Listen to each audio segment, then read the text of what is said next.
Hello friends, welcome to Prarox BSB. I am Shashikant and I am your faculty of physics. Friends आज की इस video में हम आपके सामने थ्योरी लेक्चर का अगला वीडियो सेकंड वीडियो लेकर आए हैं। तो इसके पहले वाले वीडियो में हमने आपके के लिए थ्योरी सेक्शन का फर्स्ट वीडियो लेकर आए थे जिसमें बहुत सारे इंपॉर्टेंट टॉपिक को हमने पढ़ लिया था।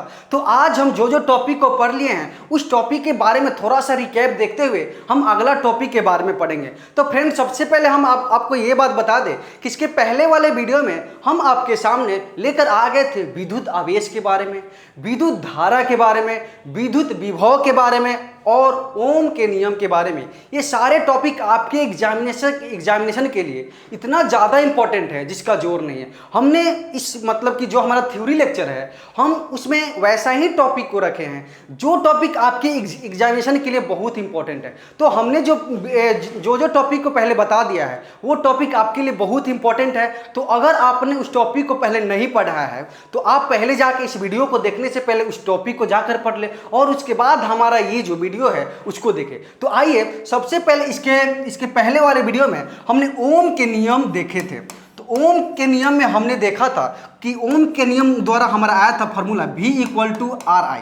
तो V equal to I R में हमने देखा था कि R एक न्यू वर्ड से आया था, V विद्युत विभव था, I विद्युत धारा था। उसमें एक वर्ड से आया था R जिसका नाम है रेजिस्टेंस और कहने का मतलब प्रतिरोध। कोई भी पदार्थ होता है उसका प्रतिरोध। अब है क्या प्रतिरोध उसके बारे में देखेंगे। तो आइए तो सबसे पहले रेजिस्टेंस या प्रतिरोध मतलब कि अगर रेजिस्टेंस कहा जाए, अगर प्रतिरोध कहा जाए तो यह है क्या? यह कोई भी पदार्थ का एक ऐसा गुण है जो अपने आप से बहने वाली विद्युत धारा को रोकता है। अब हमने ये क्या बोल दिया? अब आपके सामने एक फिगर दिख रहा होगा, ये फिगर जो आपके सामने दिख रहा है ये वस्तु है, ठीक है। इसमें ये जो ओम लिखा गया है तो ये है रेजिस्टेंस, ठीक है। रेजिस्टेंस जो है हमने आपको भी बताया कि रेजिस्टेंस कोई भी पदार्थ है उसका एक ऐसा गुण है जो अपने आप से बहने वाली विद्युत धारा का विरोध कर रही है। तो ये रेजिस्टेंस यह जो हमारे पास है इसका है रेजिस्टेंस। तो यह जो आदमी वोल्ट हमने आपको बताया था कि एक परिपथ में जो वोल्ट होता है अगर देखा जाए तो वोल्ट का मिली वर्क है क्या कि इसमें इलेक्ट्रॉन्स जो होता है विद्युत धारा को ये धकेलता है और विद्युत धारा एक बिंदु से दो बिंदु तक जाने लगता है।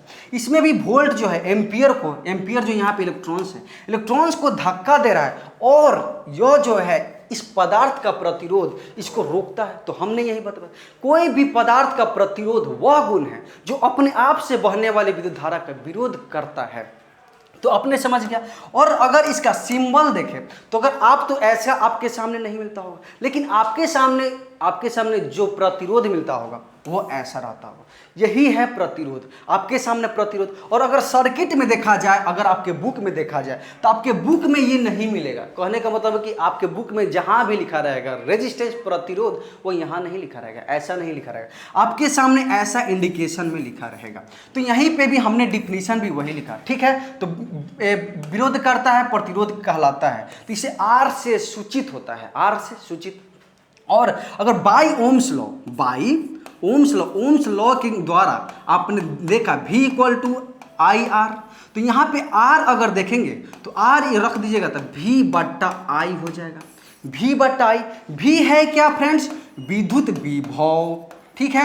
अगर I है क्या तो विद्युत धारा, ठीक है। इस अनुसार विद्युत धारा और विद्युत विभव आपने देख लिया। इस अनुसार इसका अगर एसआई मात्रक देखिएगा, अगर एसआई मात्रक तो ओम होता है या वोल्ट पर एम्पियर। अगर आपने R इक्वल टू देखा V बट्टा I तो यहाँ पे इसका एसआई मात्रक होता है वोल्ट और इसका एसआई मात्रक अगर विद्युत धारा का देखिएगा तो एम्पियर।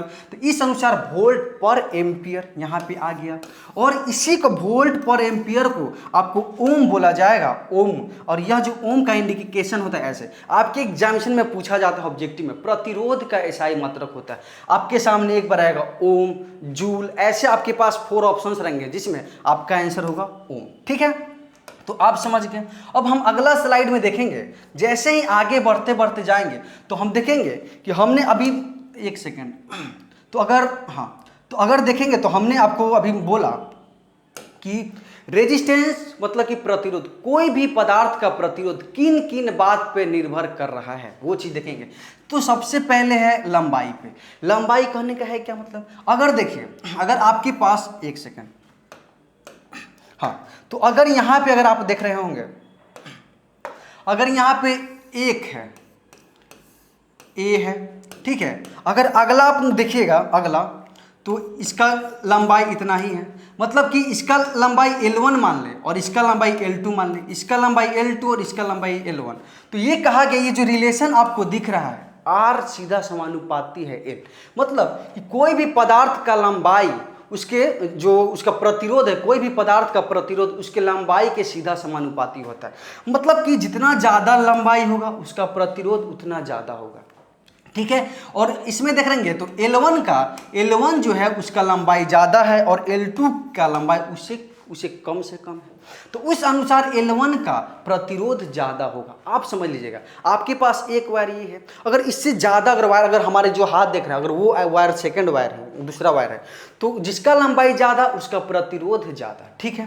पहला नंबर बात। दूसरा नंबर बात, वायर के मोटाई पे। मोटाई कहने का मतलब है क्या फ्रेंड्स, देखिए यह जो आप लंबाई देख रहे हैं, यह मोटाई देख रहे हैं, यह मोटाई देख रहे हैं, मतलब कि जिस पदार्थ का मोटाई ज़्यादा होगा उसका प्रतिरोध उतना ही कम से कम होगा। ये देखिए, ये इन्वर्सली प्रोपोर्शनल है, R1/A सीधा समानुपाती 1/A है, मतलब कि कोई भी पदार्थ का मोटाई बढ़ेगा तो उसका प्रतिरोध घट जाएगा। इसका एग्जाम्पल एक और देखिए, अगर इसका एग्जाम्पल एक और देखिए कि अगर आपके पास एक मिनट, अगर आप देख रहे होंगे, अगर पाइप देख रहे होंगे, पाइप तो मोटा पाइप होगा, एक होता है पतला पाइप। मोटा पाइप जो है उससे अगर देखा जाए, अगर हमारे पास अगर एक है, ये है पाइप, ठीक है, अगर एक ये है पाइप, तो अगर इलेक्ट्रॉन को हमको भेजना है, इलेक्ट्रॉन को भेजना है, तो इलेक्ट्रॉन को इसमें, तो अब देखिए, अगर सबसे पहले इसमें बहुत सारा रेजिस्टेंस होगा। रेजिस्टेंस हम बताएंगे, कोई भी पदार्थ का एक अपना गुण होता है, पहले से तो रेजिस्टेंस होगा, इलेक्ट्रॉन इससे फ्लो होगा, तो इससे इलेक्ट्रॉन आसानी से फ्लो नहीं हो सकता है। लेकिन अगर मोटा हो जाए तो इससे इलेक्ट्रॉन आसानी से फ्लो हो जाए, मतलब कि प्रतिरोध घट जाएगा। कोई भी पदार्थ का मोटाई अगर बढ़ जाएगा तो उसका प्रतिरोध घट जाता है, ठीक है। आप ये बात देख लिए।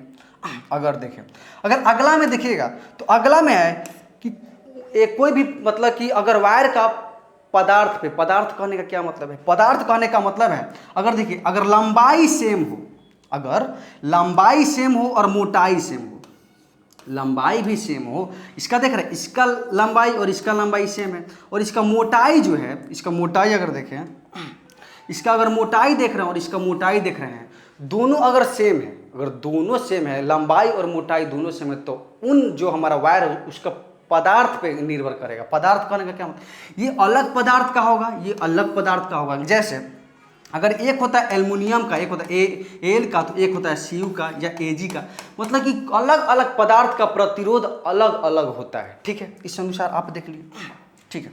अब हम अगला देखेंगे, तो अगर आगे बढ़ते हुए जाएंगे तो ठीक है, अगला देखिए आपके सामने आ गया। देखिए, इसका कहने का मतलब है, इसका कहने का मतलब है कि अगर हमारे पास, अगर देखें, ये है लंबाई भी सेम हो, मोटाई भी सेम हो, लंबाई सेम, अगर यहाँ पे लंबाई सेम, मोटाई सेम, और दोनों वस्तु का पदार्थ भी सेम हो, पदार्थ भी सेम हो, तो इस पर डिपेंड करने लगेगा, ठीक है। इस पर डिपेंड करना।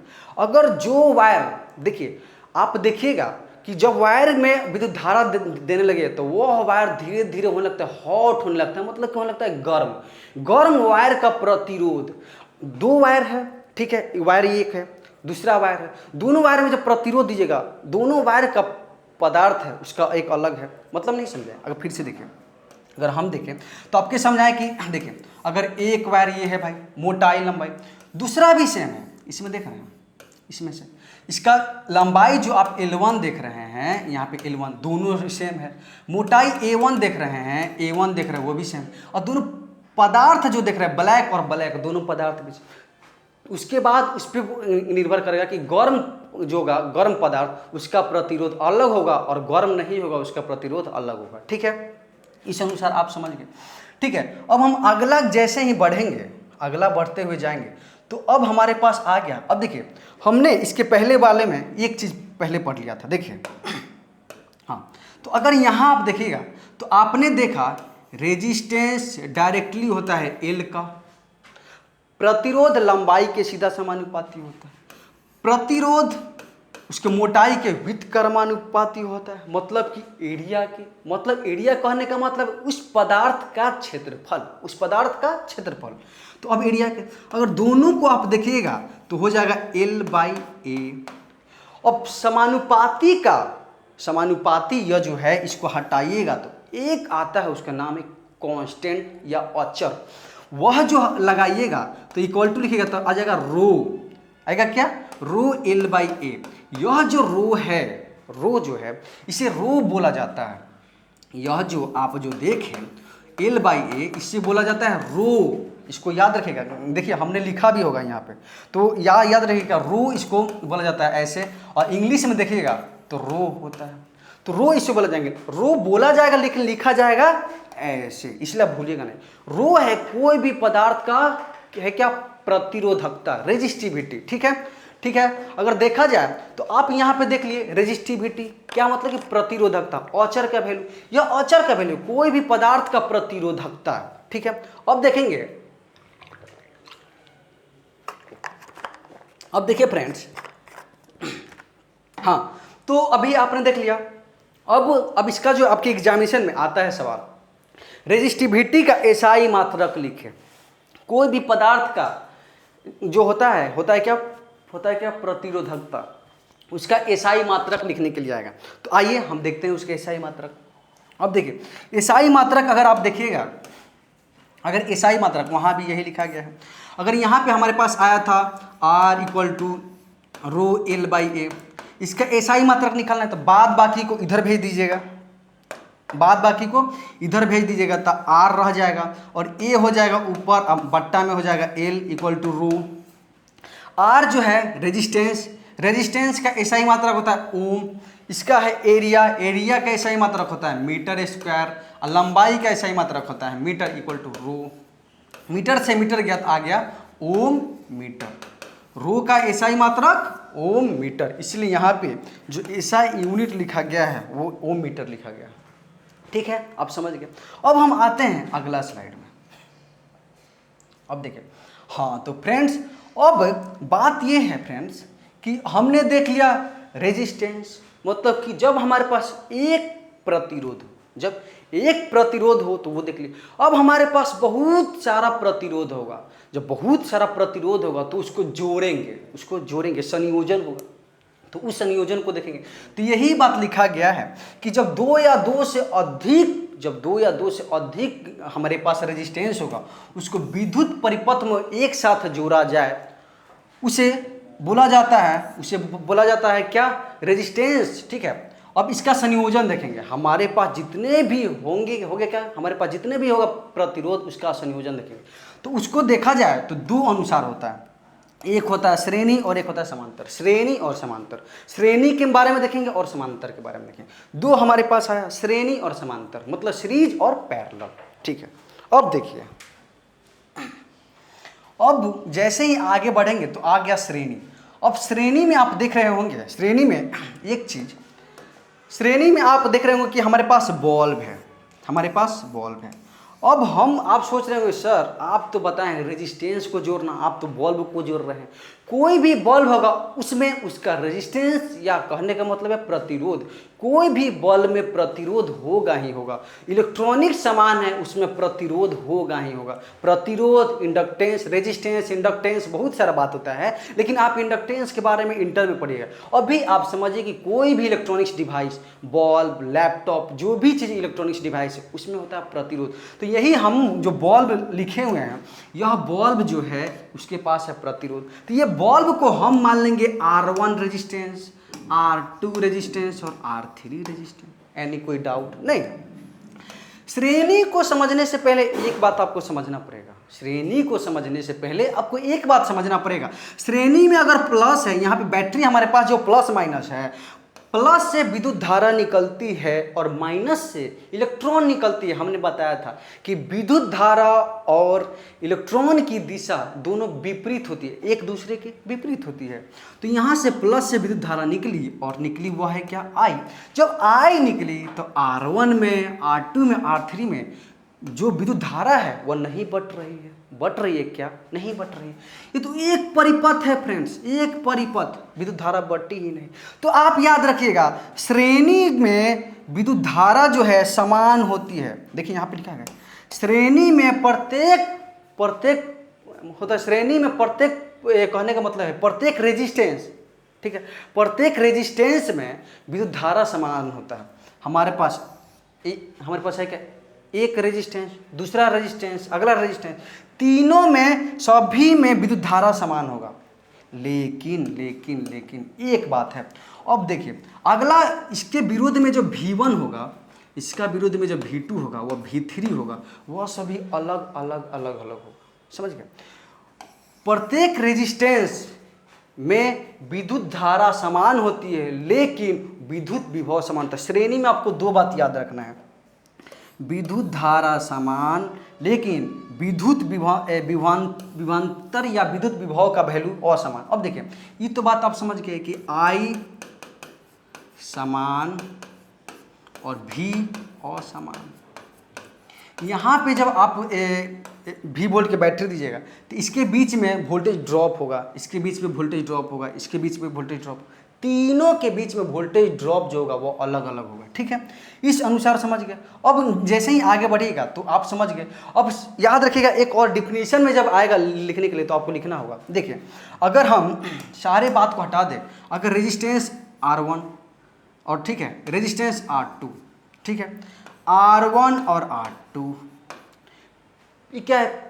पहला प्रतिरोध और दूसरा प्रतिरोध, पहला प्रतिरोध और दूसरा प्रतिरोध, पहला प्रतिरोध का अंतिम सिरा, पहला प्रतिरोध का अंतिम सिरा और दूसरा प्रतिरोध का प्रथम सिरा। देख रहे हैं, पहला प्रतिरोध का अंतिम सिरा और दूसरा प्रतिरोध का पहला सिरा एक साथ जोड़ दिया जाए तो वो श्रेणी में होगा। जैसे इसका अंतिम सिरा है और इसका पहला सिरा, इसका अंतिम सिरा और इसका पहला सिरा, इसको जोड़ दिया जाए तो होगा श्रेणी। ठीक है, श्रेणी आप समझ गए। और ये बात समझ गए कि श्रेणी में विद्युत धारा समान होती है और विद्युत विभव असमान होती है। ठीक है, अब हम आगे बढ़ते हैं। अब देखिए, अगर आप वो बात समझ गए होंगे तो आपको एक बात और समझाते हैं। देखिए अगर देखिए रेजिस्टेंस R1, R2, R3 ले लिए, V वोल्ट के हम बैटरी से जोड़ दिया और यहाँ पे I विद्युत धारा दे दी, विद्युत धारा I दे दी, यहाँ पे R1, R2, R3। ठीक है, अगर इससे आप देख रहे हैं श्रेणी में जोड़ा गया है। जब श्रेणी में जोड़ा गया है तो हमने अभी ही बताया है कि I जो है समान जबकि V जो है असमान। ठीक है, I जो है समान और V जो है असमान। ठीक है, I जो है समान और V जो असमान। अगर इस अनुसार I जो है, इसमें जो है I वह सेम होगा, इसमें जो है I वह सेम होगा, इसमें जो I होगा वह सेम। लेकिन विद्युत विभव जो होगा, अगर विद्युत विभव यहाँ पे जो V1 होगा और इसके बीच में जो V1 होगा वह अलग अलग होगा, इसके बीच में जो V1 होगा वह अलग अलग होगा, इसके बीच में जो V2 होगा, इसके बीच में V2 होगा और इसके बीच में V3 होगा वो अलग होगा। R1 रेजिस्टेंस R1 के बीच में जो वोल्टेज ड्रॉप V1 होगा वो अलग होगा, वोल्टेज ड्रॉप V2 होगा वो अलग होगा, वोल्टेज ड्रॉप V3 होगा वो अलग। इसीलिए हम V1, V2, V3 लिए हैं और यहाँ पे I सभी में सेम लिए हैं। ठीक है, लेकिन बाय ओम्स लॉ के द्वारा, ओम्स, एक मिनट रुक जाइएगा, हाँ, ओम्स के नियम के द्वारा, ओम के नियम के द्वारा आप जानते हैं V = IR। यहाँ पे आप दे रहे हैं V, ठीक है, और यहाँ पे जो R है ना फ्रेंड्स, R वो R इक्विवेलेंट है। R इक्विवेलेंट समतुल्य प्रतिरोध। क्या समतुल्य प्रतिरोध? समतुल्य प्रतिरोध कहने का मतलब है आप 20 को प्रतिरोध लगा दिया, अब 20 प्रतिरोध की जगह हम एक ही प्रतिरोध लगा दें, उसी को कहा जाता है समतुल्य प्रतिरोध। आप समझ गए। अब देखिए अगर आगे जब बढ़िएगा समतुल्य प्रतिरोध, अब यहाँ पे V है, ये भी आप समझ गए। अगर नेक्स्ट में अगला देखिएगा तो V1 जो है, यहाँ पे V1 देखिएगा, V1 तो आप जानते हैं V = IR होता है। तो V1 हो गया, तो यहाँ पे R1 है तो R1 लिख देंगे, I तो सभी में सेम है तो रहने देंगे। V2 अगर देखिएगा तो I तो रहेगा ही, R2 हो जाएगा। उसके बाद आगे देखिएगा तो V3 जो देखेगा तो I R3 हो जाएगा, ठीक है, I R3 हो जाएगा। इस अनुसार आगे बढ़ते हुए जाइएगा तो आप देख रहे हैं कि इसमें जो श्रेणी है, एक सेकंड फ्रेंड, हाँ, तो यहाँ पे जो आप देख रहे हैं यहाँ पे, तो श्रेणी में अब V जो है देख रहे हैं, V इसका ड्रॉप V1 V2 V3 तीनों को जोड़ने के बाद इक्वल आएगा, तो इसलिए V इक्वल तो आप लिख सकते हैं V1 plus V2 plus V3 आप लिख सकते हैं। V1 प्लस V2 अगर V देखे तो आप लिख सकते हैं IR इक्विवेलेंट समतुल्य प्रतिरोध। अगर V1 का देखें तो IR1 लिख सकते हैं प्लस IR2 लिख सकते हैं V2 के जगह, फिर IR3 लिख सकते हैं। कोई डाउट नहीं। जैसे ही आगे बढ़ते हुए जाइएगा तो IR इक्विवेलेंट जब आप लिखिएगा तो I को सभी से साइड लीजिएगा तो हो जाएगा R1 plus R2 plus R3, ठीक है। I गया तो R इक्विवेलेंट इक्वल टू आ गया R1 plus R2 plus R3, ठीक है। श्रेणी में जोड़ने पर समतुल्य प्रतिरोध है, श्रेणी में जोड़ने पर समतुल्य प्रतिरोध, सभी प्रतिरोधों का योग सीधा सीधा जोड़ दीजिए, कोई डाउट नहीं, ठीक है। अगर हम अगला में आए तो यही बात यहाँ पे भी लिखा है, ओम के नियम VI1, ठीक है। इस अनुसार अगर रेजिस्टेंस R1 R2 R3 इसमें देख लेंगे, यहाँ पे V वोल्ट के बैटरी को आप जोड़ देंगे, जोड़ दीजिएगा, R1 हो जाएगा, ये R2 हो जाएगा और ये R3 हो जाएगा। यह जो I जाएगा वह सभी में इक्वल रहेगा, I। लेकिन जैसे ही आप देखिएगा कि यहाँ पे I, यहाँ पे V1 जो है अलग हो जाएगा, V2 अलग हो जाएगा, V3 अलग हो जाएगा। इस अनुसार V1 V2 V3 का वैल्यू आ गया, V का इक्वल, इस अनुसार अगर V I R1 I R2 I R3 रखिएगा तो R इक्विवेलेंट आ गया R1 plus R2 plus R3। आपकी एग्जामिनेशन में लिखिएगा, जब सभी प्रतिरोधों को श्रेणी में जोड़ा जाए तो समतुल्य प्रतिरोध निकालने का व्यंजक को लिखे। आपके एग्जामिनेशन में आएगा तो आप लिख दीजिएगा। नेक्स्ट स्लाइड में बढ़ते हैं फ्रेंड्स।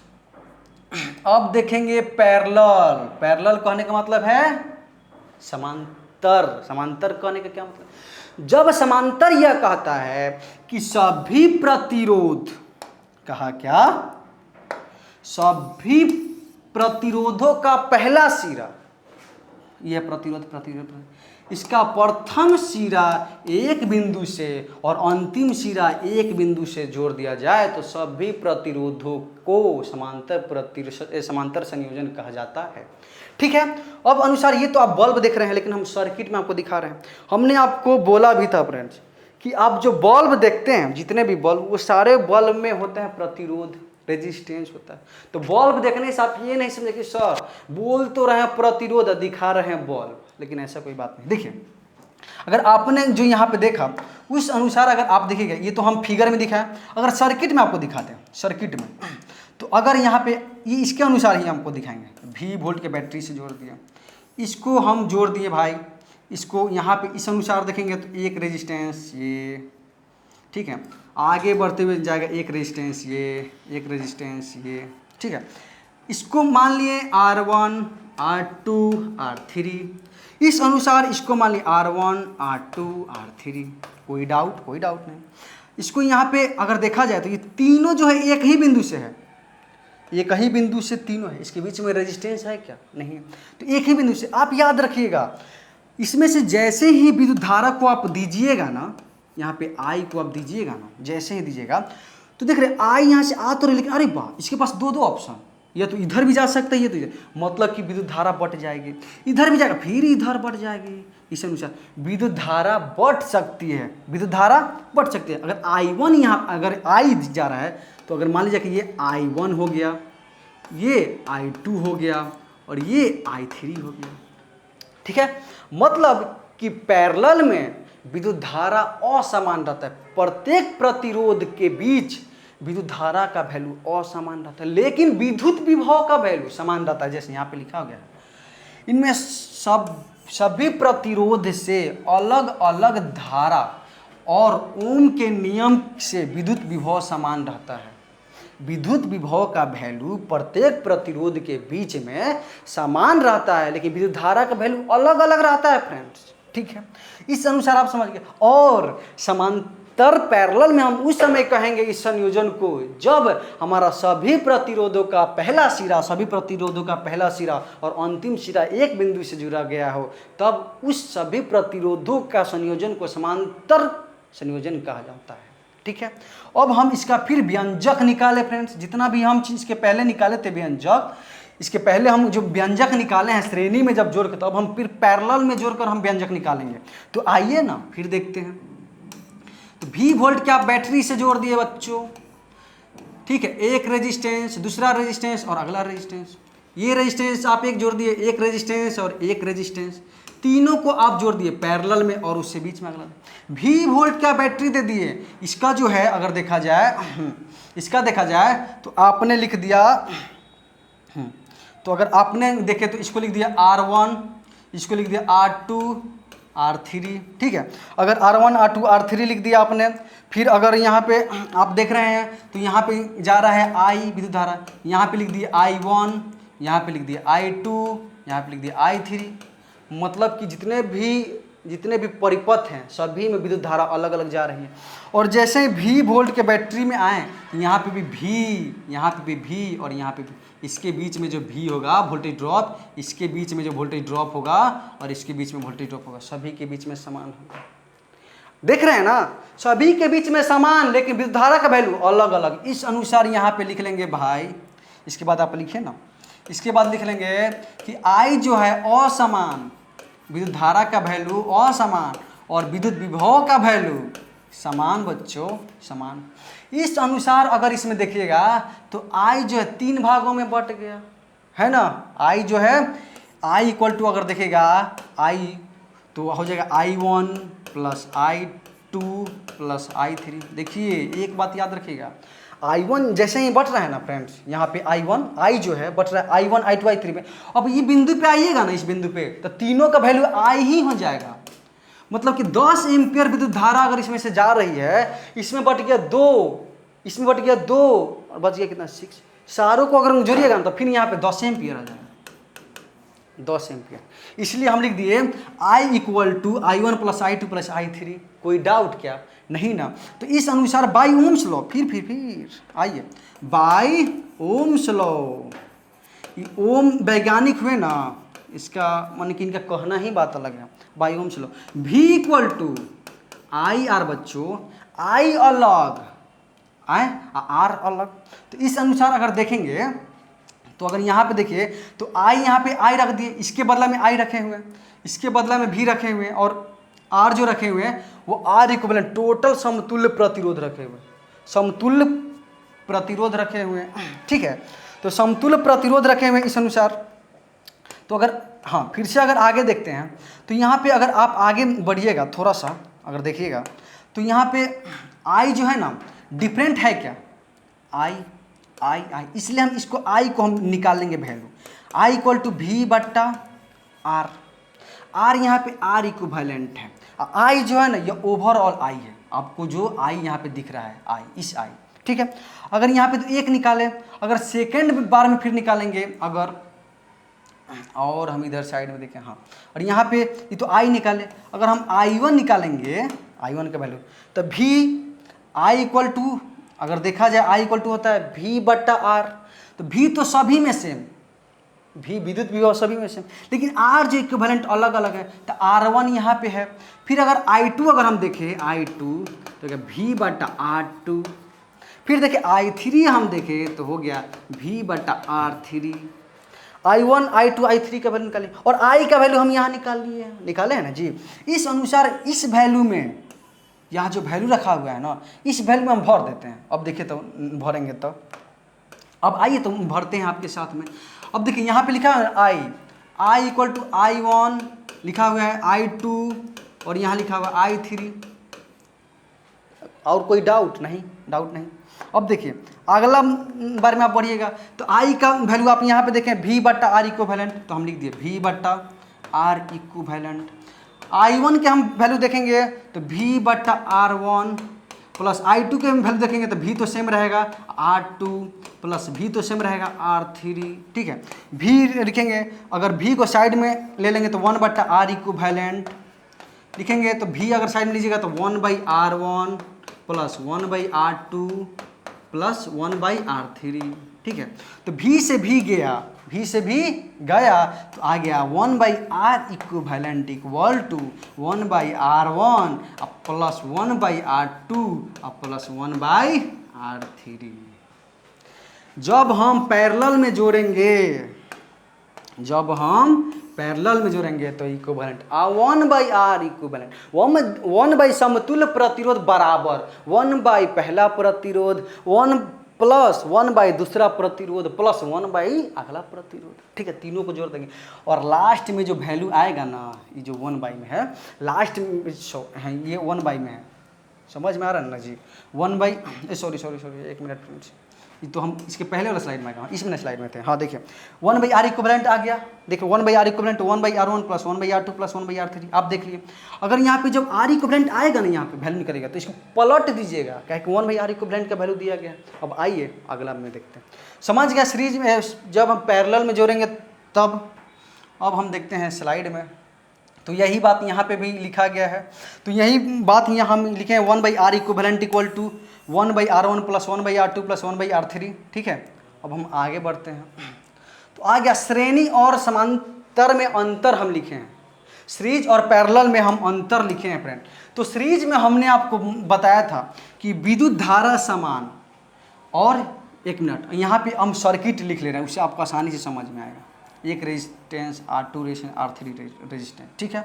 यहाँ पे हम लिख ले रहे हैं तो आपको आसानी होगा समझने में, ठीक है। देख लीजिए अब यहाँ पे देखिए सभी में ये जितने भी हैं रेजिस्टेंस, इस सभी में विद्युत धारा समान, कोई डाउट नहीं भाई, यहाँ से जाएगा विद्युत धारा। विद्युत धारा असमान मतलब कि विद्युत धारा इधर भी बढ़ जाएगी, ठीक है। विद्युत धारा इधर भी बढ़ जाएगी, विद्युत धारा इधर भी बढ़ जाएगी, विद्युत धारा इधर भी बढ़ जाएगी, मतलब कि विद्युत धारा असमान। विद्युत विभवांतर मतलब कि विद्युत विभव का वैल्यू, विद्युत विभव का वैल्यू देखिएगा तो इसमें विद्युत विभव अलग होगा, इसमें विद्युत विभव अलग होगा, विद्युत विभव इसमें अलग होगा। इसमें देखिएगा तो सभी में विद्युत विभव के वैल्यू, विभवांतर के वैल्यू भी अगर V1 है तो यहाँ भी V1, यहाँ भी V1, मतलब कि सभी के मतलब कि बीच में अगर देखिएगा तो विद्युत विभव का वैल्यू समान होगा।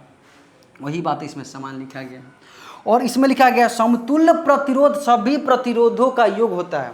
समतुल्य प्रतिरोध सभी प्रतिरोधों का योग इसलिए होता है कि अब जानते हैं कि R equivalent equal to R1 plus R2 plus R3, ठीक है। इस अनुसार समतुल्य प्रतिरोध सभी कम से कम प्रतिरोध से भी होता है कम। कहने का मतलब नहीं समझे, अगर आपके पास 2, 3 अब है 5, 2, 3, 5 है प्रतिरोध, मतलब कि 2 ओम का प्रतिरोध, 3 ओम का प्रतिरोध, 5 ओम का प्रतिरोध। अगर समतुल्य प्रतिरोध देखिएगा ना तो 2 से भी कम आएगा प्रतिरोध। समतुल्य प्रतिरोध समांतर में जोड़ने का और पैरेलल में जोड़ने का यही आपको फायदा है कि समतुल्य प्रतिरोध जो है वो कम से कम आता है, और जब प्रतिरोध कम से कम तो उस परिपथ में विद्युत धारा को जाने से रोकने वाला कम से कम, और जब विद्युत धारा कम से कम रोकने वाला होगा तो विद्युत धारा आसानी से जाएगा और आपके घरों में बिजली जो होगा आसानी से मिल जाएगी, ठीक है। इस अनुसार इसका R इक्विवेलेंट अगर देखिएगा 1/R equivalent equal to parallel में 1/R1 plus 1/R2 plus 1/R3, ठीक है। अब हम जैसे ही आगे बढ़ेगा हमारे पास एक सवाल है। अब देखिए अगर ये है क्या कि अगर आपके पास जितना भी देखिए अलग अलग R1 R2 R3 बोले, अगर हम बोले कि सारे प्रतिरोध एक समान हो, सारे प्रतिरोध एक समान हो, जैसे आपके पास अगर हम देखें सीरीज, अगर देखिए ये है, इसमें भी देखिए R, इसमें भी देखिए R, इसके में मतलब कि 2 ओम अगर ये है ना, इसका इस प्रतिरोध का अगर वैल्यू 2 ओम है तो इसका भी 2 ओम, इसका भी 2 ओम, ठीक है। इसके सभी का 2 ओम, तो लिखा गया कि ये क्या प्रतिरोधों की संख्या, प्रतिरोधों की संख्या। अब यहाँ पे संख्या देखें तो 1, 2, 3 प्रतिरोधों की संख्या होगा, मतलब कि 10 प्रतिरोध को जोड़ा जाए तो यहाँ पे संख्या कितना हुआ 10, इनका वैल्यू कितना हुआ 10। अगर हम बोले कि 10 ओम का प्रतिरोध तो ओम का वैल्यू कितना वैल्यू 10, जब ओम लगा हुआ है, जिस वैल्यू में ओम लगा हुआ है तो आप जान जाइए कि वह रेजिस्टेंस का वैल्यू दिया गया है। और जो खाली 10 संख्या होगा ना तो वो एन का वैल्यू दिया होगा, कोई डाउट नहीं। तो 10 ओम यहाँ पे दिया गया है। तो इस अनुसार जब सीरीज में अगर जोड़िएगा ना, तो अगर इसको अभी सीरीज में जोड़िए, तो अगर सीरीज में जोड़िएगा, श्रेणी में अगर जोड़िएगा, तो आप जानते हैं are equivalent equal to R1 + R2 + R3। इस अनुसार अगर देखिएगा तो यहाँ पे 2 इक्वल टू 2 + 2 + 2 मतलब कितना 6 वैल्यू। तो यहाँ पे 6 वैल्यू आ गया। अगर यहाँ पे 1/r इक्वलेंट उसी अनुसार कहा गया है, हमने एक डायरेक्ट फॉर्मूला ही निकाल दिया कि श्रेणी में अगर जोड़ने पर समतुल्य प्रतिरोध जो होगा एन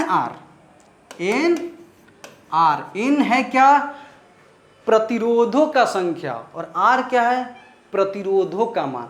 अगर कहा जाए, यहाँ पे लिखा है 10 ओम वाले 10 प्रतिरोध को अगर श्रेणी में जोड़ दिया जाए तो उसका समतुल्य प्रतिरोध। तो भाई 10 गोता संख्या है तो 10 गुने यहाँ लिख देंगे। अब आर का वैल्यू कितना है 10 ओम, तो इक्वल टू कितना होगा 100 ओम डायरेक्ट। लेकिन भाई जैसे ही पैरेलल में आता है ना, समान जैसे ही पैरेलल में आता है उसमें स्टूडेंट को डाउटेफुल हो जाता है कि लीजिए ना जी, हो जाता है क्या कि R/N या N/R बच्चों बड़ी डाउटफुल स्थिति है। तो आइए हम आपको समझाते हैं। N/R आपको समझना इतना ज़्यादा नहीं। 1/R इक्विवेलेंट आप पहले फार्मूला लिख लीजिए ना, 1/R1 + 1/R2 + 1/R3। ठीक है, आप ये चीज़ देख लिए 1/R1 + 1/R2 + 1/R3। ठीक है, अगर यहाँ पे अगर आप जैसे ही बढ़िएगा तो 1/R हो जाएगा + 1/R + 1/R, मतलब कि सभी प्रतिरोध जो है वह सेम हो गया, सभी प्रतिरोध सेम हो गया। ठीक है, इस अनुसार सभी प्रतिरोध जो है वह सेम हो गया। तो R इक्विवेलेंट अगर देखिएगा, R इक्विवेलेंट तो इसका एलसीएम R हो जाएगा, 1 + 1 मतलब कि 3/R, मतलब संख्या है कितना 3 गो है तो 3। लेकिन अब जैसे ही 1/R इक्विवेलेंट है ना, तो अब जैसे ही 1/R इक्विवेलेंट है, इसको हटाइए तो एक सेकंड बच्चों। हाँ, अगर 1/R इक्विवेलेंट आया है ना, ये जो आप देख रहे हो 1/R इक्विवेलेंट, तो 1/R इक्विवेलेंट आया आपके पास कितना 3/R। तो अगर R इक्विवेलेंट निकालिएगा तो कितना आ जाएगा R/3। मतलब हुआ क्या, R जो है क्या, वह है कोई भी पदार्थ का प्रतिरोध, और जबकि 3 जो है क्या संख्या। तो इसलिए जब पैरेलल में जोड़ा गया हो, तो जब पैरेलल में जब जोड़ा जाएगा आपके पास, जब पैरेलल में जोड़ दिया जाएगा उस समय, जब पैरेलल में जोड़ दिया जाएगा तो R इक्विवेलेंट जो होता है R/N, मतलब कि जितना प्रतिरोध होगा, एक प्रतिरोध का वैल्यू जितना होगा उसमें से जितना संख्या दिया रहेगा उससे भाग दे देंगे। ठीक है, उससे भाग देंगे, R/N आप दे दीजिएगा। तो फ्रेंड्स, हम अभी के वीडियो में जो भी चीज़ देखे हैं वो R/N, मतलब कि हमने देखा प्रतिरोध का वैल्यू, देख लिया प्रतिरोध का वैल्यू, उसके बाद आखिर के देखे रेजिस्टेंस है का, प्रतिरोध का उसका संयोजन देखे, और प्रतिरोध किन किन बात पे निर्भर कर रहा है अब सारे देखे। और फ्रेंड्स, हम इसके पहले वाले वीडियो में हमने आपको बोला था कि प्रत्येक वीडियो के लास्ट में मिलेगा क्या, फ्लो चार्ट कहने का क्या मतलब है, वो सारे जो जितने भी हम टॉपिक इस वीडियो में पढ़े हैं उसका मेन इंपॉर्टेंट बात।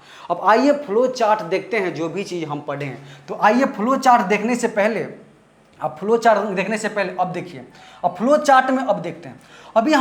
अभी फ्लो चार्ट में देखते हैं, ये है क्या है प्रतिरोध।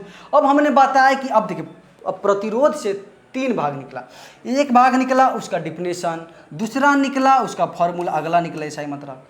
3 चीज़ आपके एग्जाम से पूछे जाएंगे। अगर 2 मार्क्स में पूछा जाएगा तो तीनों लिख दीजिएगा, अगर ऑब्जेक्टिव में पूछा जाएगा तो ये, और ऑब्जेक्टिव में पूछा जाएगा तो ये। अगर इस अनुसार देखें तो ये है क्या प्रतिरोध। अगर प्रतिरोध का हम डिफिनीशन को देखें फ्रेंड्स, डिफिनीशन तो कहता है अपने आप से बहने वाली विद्युत धारा को रोकता है, अपने आप से बहने वाली विद्युत धारा को रोकता है कौन, प्रतिरोध। इस अनुसार V = IR आप जानते हैं, तो R है क्या प्रतिरोध, तो R = हो जाएगा V/I, R = V/I। देख लिए आप V/I, तो आपने समझ गया, डिफिनीशन को समझ गया, और अगला समझ गया फॉर्मूला को। अब देखिए, इसका SI मतलब ओम होता है, ये मोस्ट इम्पॉर्टेंट है, या जो टॉपिक पढ़े उसका भी मोस्ट इम्पॉर्टेंट। हमने बोला चैप्टर का मोस्ट इम्पॉर्टेंट टॉपिक, और टॉपिक का मोस्ट इम्पॉर्टेंट मेन पॉइंट। ठीक है, अगला देखिए, अगर फिर हम आगे देखेंगे, अगला हम देखेंगे तो इसका संयोजन। संयोजन में हमने देखा क्या, संयोजन में देखा कि एक श्रेणी होता है और एक समांतर, मतलब कि एक सीरीज होता है, पैरेलल होता है।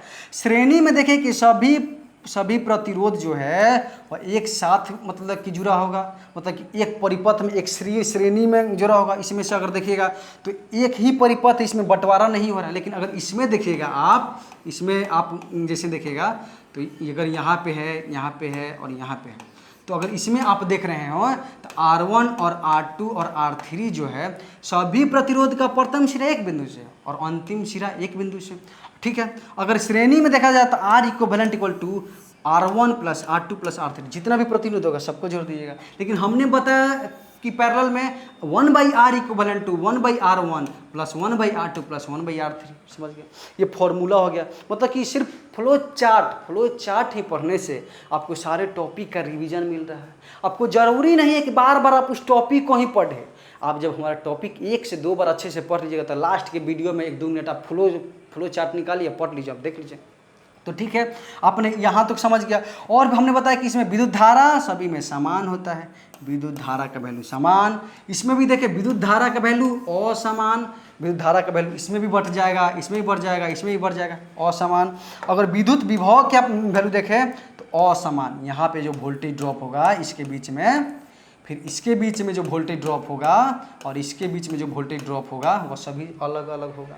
लेकिन इसके बीच में जो वोल्टेज ड्रॉप होगा R1 के बीच में, फिर R2 के बीच में और R3 के बीच में, तीनों के बीच में विद्युत विभव का वैल्यू समान होगा।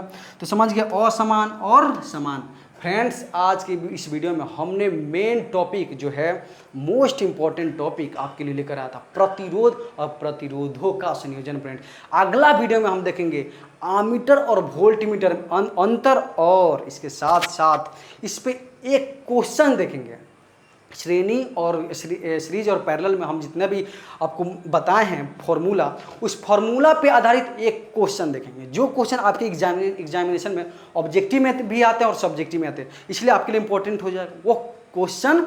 और क्या हो जाएगा इंपॉर्टेंट, आमीटर और वोल्टमीटर। और अगला, आपके घरों में जितने भी वायर होते हैं ना, वह सभी को जोड़ा जाता है पैरेलल में। इसका रीजन भी जानेंगे और उसका फायदा भी जानेंगे और उसका नुकसान भी जानेंगे। तो फ्रेंड्स, मिलते हैं अगले वीडियो में। थैंक यू, धन्यवाद।